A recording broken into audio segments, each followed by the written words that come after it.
ಎನ್ನ ನಾಲಿಗೆ ನಿನ್ನಾಸನ ಆಗುವಂತೆ ಹರಸಯ್ಯ ಎನ್ನ ನಾಲಿಗೆ ನಿನ್ನಾಸನ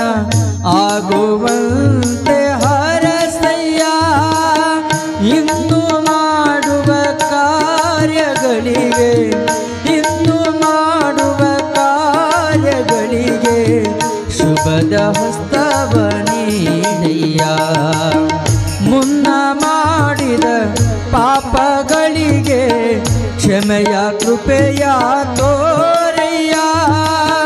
ಹೆಣ್ಣು ಹೊನ್ನು ಮಣ್ಣು ಮೋಹ ಹೆಣ್ಣು ಹೊನ್ನು ಮಣ್ಣು ಮೋಹ ಅಳಿಸಿ ನಿನ್ನಡೆ ಕರೆಯ್ಯ ಬಸವನಿನ್ನ ಸೇವೆ ಮಾಡುವ